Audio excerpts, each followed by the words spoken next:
verbe. Donc celui qui s'adresse au Père doit s'adresser au Père par le Fils. C'est pourquoi dans toutes les prières, qu'elles soient catholiques ou orthodoxes, par exemple dans l'Église catholique, cette belle prière quand le prêtre conclut, Dieu éternel et tout-puissant, par Jésus-Christ, notre Seigneur et notre Dieu, qui vit et règne avec toi dans l'unité du Saint-Esprit. Ce que nous appelons ici périchorèse. Bref, donc vous voyez bien que c'est une grave erreur de dire que je peux m'adresser au Père sans passer par le Fils. C'est une erreur grave. Pour accéder au Père, il faut passer par le Fils. Voilà, en fait. Comme dit Jésus lui-même.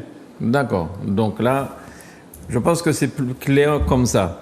Alors, la parole du pape, le rôle du pape, pardon. L'Église catholique donne au pape un pouvoir absolu. Quel est le rôle du pape dans l'Église orthodoxe? Est-ce que déjà, vous avez un pape chez les orthodoxes?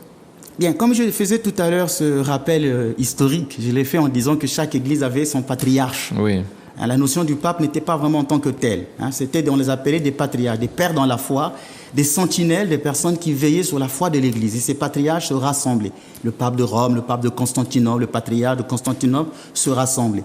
Et l'une des raisons aussi qui a poussé les catholiques et les orthodoxes à se séparer, c'est que le pape de Rome commença à revendiquer un droit sur les autres. En fait, il a un droit d'honneur. Il était primus, comme on dit, le premier parmi les pères. Il avait un droit d'honneur. Il était honoré parce qu'il avait la grande église. Rome, c'est l'empire romain. Donc il avait un gros droit d'honneur. Et cet honneur peut-être monte parfois à la tête.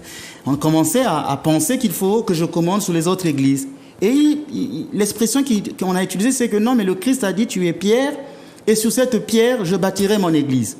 Et on dit, voilà, l'église du Christ est bâtie sur Pierre. Or, Pierre est le bâtisseur de l'église de Rome, donc le successeur de Pierre, toute l'église du Christ est bâtie sur elle. Mais voyons.